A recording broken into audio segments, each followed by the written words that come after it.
नमस्कार दोस्तों, मैं प्रशांत आप सबका अपने चैनल पे हार्दिक स्वागत करता हूं। तो स्टूडेंट्स, अभी हम लोग उन क्वेश्चंस को पढ़ रहे हैं जो क्वेश्चंस अभी तक यूपी ट्रिपल एससी के प्रीवियस ईयर में पूछे गए हैं। अभी हमने परसेंटेज के क्वेश्चंस को पढ़ा था इसके पहले वाले वीडियो में, और इसके जस्ट पहले जो हमने वीडियो अपलोड किया था उसमें हमने एवरेज के बेसिक क्वेश्चंस को पढ़ा था, जो अभी तक के जो यूपी ट्रिपल एससी के एग्ज़ाम हुए हैं। जैसे आप अमीन ले लीजिए, राजस्व लेखपाल का एग्ज़ाम हो, या राजस्व निरीक्षक का एग्ज़ाम हो, या उत्तर प्रदेश अधीनस्थ सेवा चयन परीक्षा हो, जिसको आप लोग UP triple SC lower PCS का नाम देते हैं, यूपी ट्रिपल एससी आबकारी विभाग में जो एग्ज़ाम्स हुए हैं, हम अभी उन क्वेश्चंस का डिस्कशन कर रहे हैं। तो आज जो क्वेश्चंस रखे गए हैं आज के सेशन में, वे आपके एग्ज़ाम्स के दृष्टिकोण से बेहद ही महत्वपूर्ण प्रश्न हैं, और अगर आप इन प्रश्नों का भली भांति अध्ययन कर लेंगे तो आपको एग्ज़ाम में कहीं कोई प्रॉब्लम नहीं होने वाली है। तो प्लीज़ आप सब, मैं जिन क्वेश्चंस की प्रैक्टिस यहाँ पे करा रहा हूँ उन क्वेश्चंस को आप अच्छे ढंग से पढ़िए, ठीक है। तो चलिए आज के सेशन का हम लोग पहला क्वेश्चन स्टार्ट करते हैं। पहला प्रश्न, मैं क्वेश्चंस लिख देता हूँ पहले। 13 परिणामों का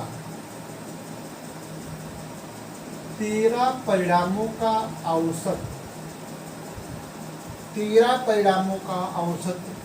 70 है। प्रथम 7 परिणामों का औसत 65 है। प्रथम 7 परिणामों का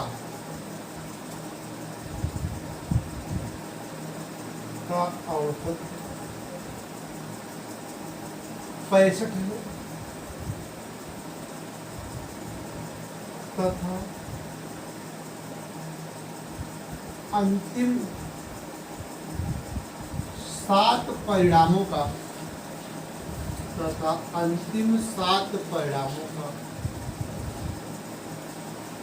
औसत 75 है। औसत 75 है, तो 7वां परिणाम क्या होगा, यही आपसे प्रश्न पूछा जा रहा है। और यह प्रश्न यूपी ट्रिपल एससी अधीनस्थ सम्मिलित और अधीनस्थ सेवा 2016 में पूछा गया प्रश्न है। देखिए, 13 परिणामों का औसत 70 है, तो हम सबसे पहले 13 परिणामों का योग फाइंड कर लेते हैं। और आप सबको पता है, हमने पिछले वीडियो में बताया था, योग बराबर होता है औसत गुणे संख्या।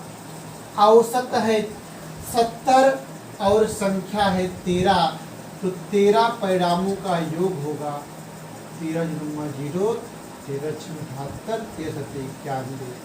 13 परिणामों का योग होगा 910। अब इसमें से प्रथम 7 परिणामों का औसत 65 है, तो आपको प्रथम 7 परिणामों का योग फाइंड कर लीजिए। हो जाएगा योग बराबर औसत गुणे संख्या 65 गुणे 7, 7 5 35, 7 6 42, 3 45। तो प्रथम 7 परिणामों का योग आया 455। अंतिम 7 परिणामों का औसत 75 है, तो अंतिम 7 परिणामों का योग हो जाएगा 75 70 गुणे 7 बराबर 7 पचे 35, 7 सता 49 थी 52। तो प्रथम 7 परिणामों का योग हुआ 455 और अंतिम 7 परिणामों का योग हुआ 525। तो प्रथम 7 और अंतिम 7 14 परिणामों का औसत, 14 परिणामों का योग हुआ 5 5 10, 5 2 7 1 8, 5 4 9 1 10। 14 परिणामों का योग हुआ 1080 और 13 परिणामों का योग था 910। तो मेरे प्यारे बच्चों, दोस्तों, जो योग है वह 910 से 180 ज्यादा हो जा रहा है। क्यों ज्यादा हो जा रहा है? क्योंकि जो 7वां परिणाम है उसको हमने 2 बार ऐड किया, प्रारंभ से 7वां और लास्ट से 7वां। 7वें परिणाम को 2 बार योग करने से योग जो है 910 से बढ़ के 1080 हो जा रहा है। इसलिए 7वां परिणाम होगा 1080 माइनस 910। इसको ऐड करेंगे 5 5 10 होगा, 5 2 7 1 8, 5 4 9, सॉरी भैया 1080 नहीं होगा, 980 होगा। तो 7वां परिणाम जो होगा 980 माइनस 910 होगा 70। तो जो 7वां परिणाम होगा 70 होगा। मुझे उम्मीद है कि आप इस प्रश्न को भली भांति समझ गए होंगे। तो प्लीज़ मेरे दोस्तों, अगर आप सबने अभी तक मेरे चैनल को सब्सक्राइब नहीं किया है तो रेगुलर अपडेट्स पाने के लिए आप मेरे चैनल को सर्वप्रथम सब्सक्राइब करिए और लाइक भी करिए, अपने दोस्तों में शेयर भी करिए। चलिए अब हम लोग पढ़ते हैं सेकंड प्रश्न को, जो आज के सेशन का दूसरा प्रश्न है। हम लोग उस प्रश्न को पढ़ लेते हैं। देखिए दूसरा प्रश्न है, ए और बी का औसत है। ए और बी का औसत, ए और बी का औसत ए की power n plus 1 plus B की power n plus 1 upon A to the power n plus B to the power n है। तो n का मान ज्ञात करो, यही आपका प्रश्न है। देखिए ऑप्शंस में जो n की वैल्यू दी गई है 0 बी ए सी 2 डी वाला ऑप्शन फिर 4। आपको बताना है कि 0 होगा कि 1 होगा, 2 होगा कि 4 होगा, n के स्थान पे क्या होगा। देखिए a और b का औसत दिया गया है, a की power n plus 1 plus b की power n plus 1 upon a to the power n plus b to the power n है। तो a और b का औसत होगा a प्लस b बटे 2। a और b का औसत होगा a प्लस b बटे 2। ये बराबर है a to the power n plus 1 plus b to the power n plus 1 upon a to the power n plus b to the power n। तो अब जो है आपको यहाँ से n की वह वैल्यू रखनी है जिससे हम n के स्थान पे जो वैल्यू रख दें, जो ऑप्शन दिया गया है इसको सेटिस्फाई कर दें। देखिए जब n बराबर हम 0 रखेंगे तो हो जाएगा a की पावर 1। कितना हो जाएगा? n बराबर 0 रखोगे इसमें तो हो जाएगा a की पावर 0 प्लस 1 प्लस b की power 0 plus 1 upon a to the power 0 plus b to the power 0। a to the power 0 plus 1 होगा a टू द पावर 1, इसका मतलब a प्लस ये होगा b to the power 1 upon a to the power 0 1 plus b to the power 0 1 आया a plus b बटे 2। यानी कि n की वैल्यू 0 पुट करने पे लेफ्ट हैंड साइड और राइट हैंड साइड दोनों बराबर हो जा रहा है, इसलिए जो n का मान होगा वह 0 होगा। मुझे उम्मीद है कि आप सब लोग इस प्रश्न को भी समझ गए होंगे। चलिए हम लोग सॉल्व करते हैं तीसरे प्रश्न को।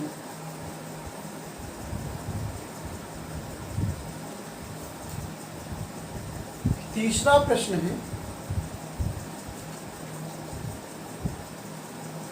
तीसरा क्वेश्चन है, एक नाव की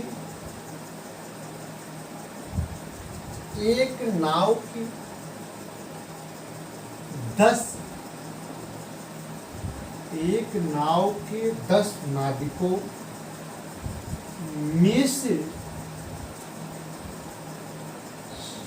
56 किलोग्राम भार वाले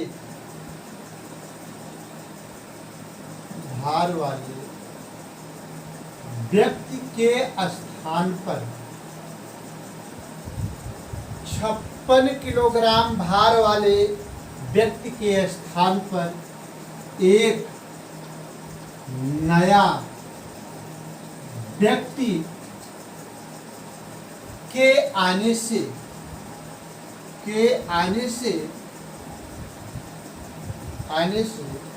औसत भार में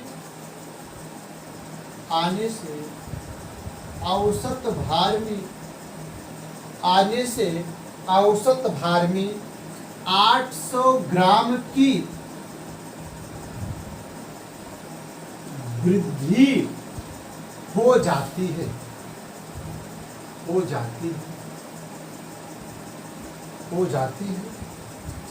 तो नए नाविक का भार क्या? चलिए देखिए, एक नाव के 10 नाविकों में से 56 किलोग्राम भार वाले व्यक्ति के स्थान पर एक नया नाविक आता है, जिससे उसके आने से नाविकों के औसत भार में 800 ग्राम की वृद्धि हो जाती है। आपको बताना है कि नए नाविक का भार क्या होगा। देखिए, जब 56 किलोग्राम भार वाला नाविक समूह से जा रहा है, तब एक नया नाविक आ रहा है। नया नाविक के आने से समूह का भार बढ़ रहा है। इसका मतलब यह है कि जो नया नाविक आया है उसका वजन जाने वाले नाविक के वजन से ज़्यादा है, क्योंकि जो नाविक जा रहा है उसका वजन 56 किलोग्राम है, लेकिन उसके स्थान पे एक नाविक आ भी रहा है और उसके आने से वजन बढ़ रहा है। इसका मतलब है जो नया नाविक आया उसका वजन जाने वाले से ज़्यादा है। तो सबसे पहले तो हम यह निकाल लेते हैं कि कुल वृद्धि कितने की होती है। फार्मूला होता है कुल वृद्धि बराबर औसत वृद्धि गुणे संख्या। औसत वृद्धि होती है 800 ग्राम, नाविक थे 10, 800 गुणे 10 आया 8000 ग्राम। इसको लिख सकते हो 8 किलोग्राम। मतलब जो नया नाविक आ रहा है उसके आने से वजन में 8 किलोग्राम की वृद्धि हो रही है। तो जो नया नाविक है इसका मतलब यह है कि जो नया नाविक आया है उसका वजन जाने वाले नाविक के वजन से 8 किलोग्राम ज़्यादा है। तो नए नाभिक का वजन हो जाएगा, नए नाभिक का वजन 56 + 8 = 64 किलोग्राम। मुझे उम्मीद है कि आप इस प्रश्न को भी समझ गए होंगे। चलिए अब हम लोग अगले प्रश्न को सॉल्व करते हैं। Question number 4। अगर आपको कहीं भी प्रॉब्लम हो तो आप कमेंट बॉक्स में प्लीज अवश्य पूछिए। क्वेश्चन नंबर देख लेते हैं 4 क्या है। चलो पहले मैं क्वेश्चन लिखता हूं। 50 विद्यार्थियों की 50 विद्यार्थियों की एक कक्षा में एक कक्षा में 50 विद्यार्थियों की एक कक्षा में औसत अंक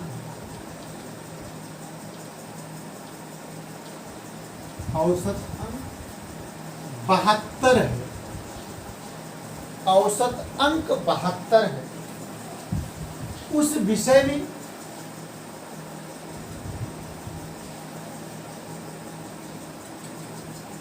विषय में लड़के और लड़कियों का औसत अंक, लड़के और लड़कियों का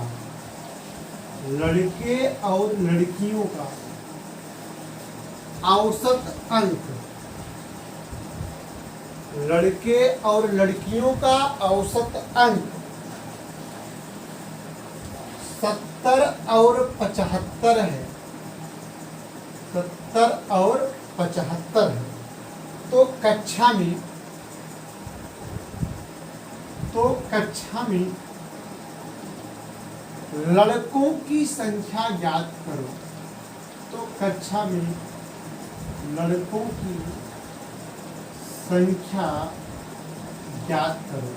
देखिए 50 विद्यार्थियों की एक क्लास का औसत अंक कितना है? 72 है। मतलब कुल विद्यार्थी थे 50 और कुल औसत था 72। इसमें से लड़कों का औसत 70 था और लड़कियों का औसत 72 था। तो आपको बताना है कि आखिर क्लास में कितने लड़के हैं। तो एक काम करिए, 50 विद्यार्थी थे क्लास में, तो आप मान लीजिए कि क्लास में जो लड़के हैं यक्स हैं। क्लास में लड़के कितने हैं? यक्स हैं। तो लड़कियां कितनी होंगी? लड़कियां होंगी भैया, टोटल 50 लोग थे। अगर 50 लोग में यक्स लड़के हैं तो लड़कियां होंगी 50 - यक्स। और सबका औसत, लड़के और लड़कियों का औसत है 72। 72 बराबर लड़कों की संख्या गुणे उनका औसत। लड़कों की संख्या है यक्स और उनका औसत है 70 प्लस लड़कियों की संख्या 50 - यक्स गुणे उनका औसत। लड़कियों का औसत है 75 बट्टे टोटल नंबर कितने हैं? 50। इसी क्वेश्चन को सॉल्व करके यक्स की वैल्यू निकाल लीजिए।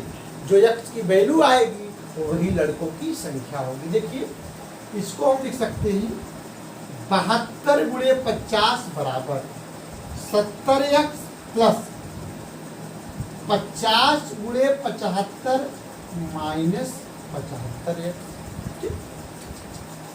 इसको मैं इधर लेके आऊंगा तो जाएगा 72 × 50 माइनस 50 × 75 बराबर 70 एक्स में से 75 एक्स माइनस करूंगा तो हो जाएगा -3 एक्स। अब देखिए दोनों में 50 कॉमन है, 50 कॉमन कर लीजिए। ये हो जाएगा 72, ये हो जाएगा 75 तो 72 माइनस 75 बराबर -3x। तो 72 माइनस 75 होगा 50 गुणे 72 माइनस 75, सॉरी 70x में से जब आप 75x माइनस करोगे तो यहाँ 3x नहीं होगा, यहाँ होगा 5x। 72 माइनस 75 होगा -3 बराबर -5x। तो माइनस माइनस प्लस हुआ, 5 दहम 50, तो x बराबर आया 10 तिया 30। मतलब कि क्लास में टोटल 30 लड़के थे। मुझे उम्मीद है कि आप इस प्रश्न को भी समझ गए होंगे। चलिए अब हम लोग सॉल्व करते हैं क्वेश्चन नंबर 5।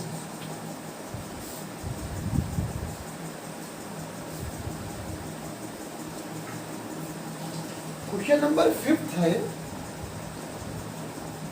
कुछ संख्याओं की, मैं पहले क्वेश्चन लिखता हूं।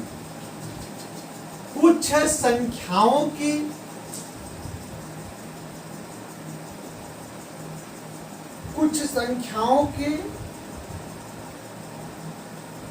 एक समूह का औसत, कुछ संख्याओं के एक समूह का औसत 14 से घटकर, औसत 14 से घटकर 11 हो जाता है। 14 से घटकर 11 हो जाता है जब संख्या 35 को उसमें से निकाल दिया जाता है। जब संख्या 35 को उसमें से निकाल दिया जाता है, उसमें से निकाल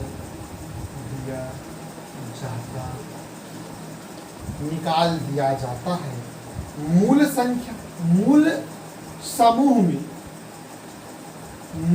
समूह में कितनी संख्याएं थी, आपको यही बताना है कि मूल समूह में कितनी संख्याएं थी।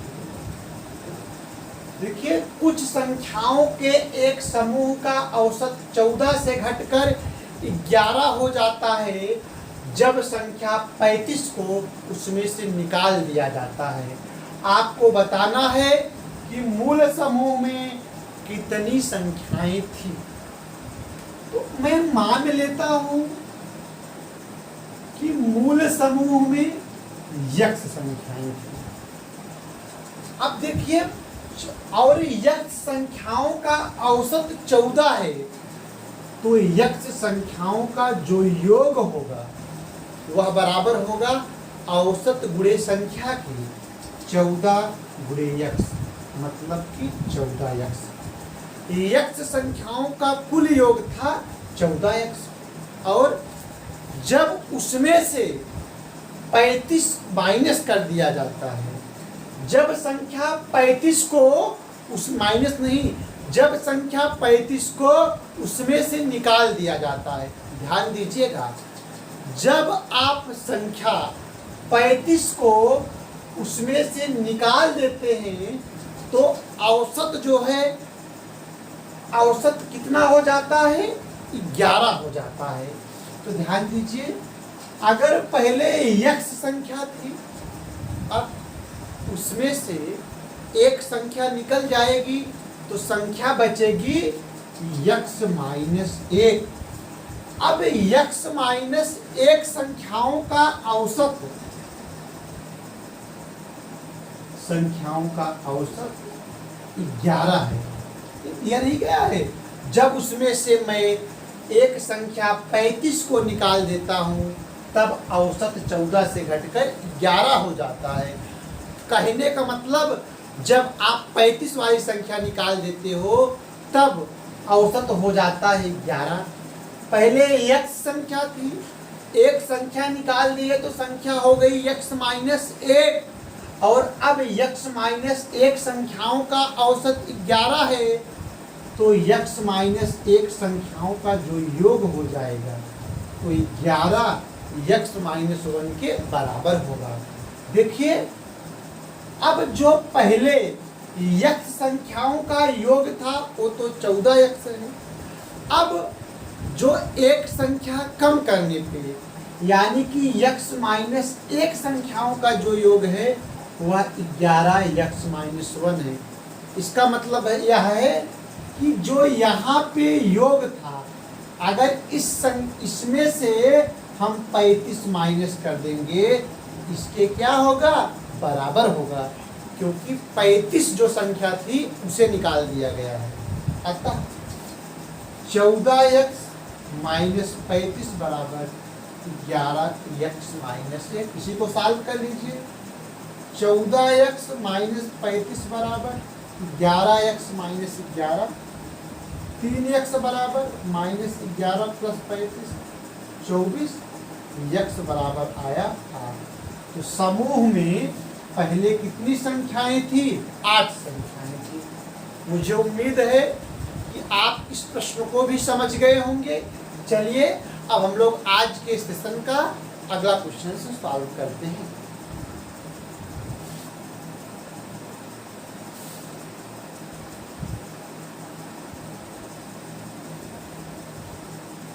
देखिए क्वेश्चन नंबर, अब हम लोग देखते हैं 6 को। क्वेश्चन नंबर 6 है x1, x2 और x3 का औसत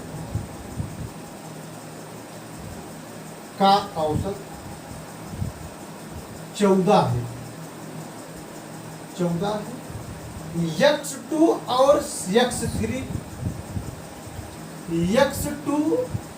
और x3 के योगफल का दोगुना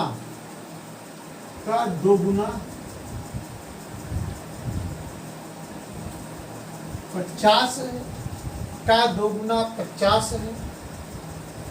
तो x1 का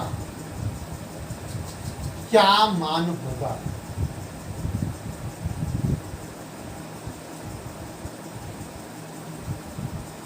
यह प्रश्न यूपी SSSC राजस्व निरीक्षक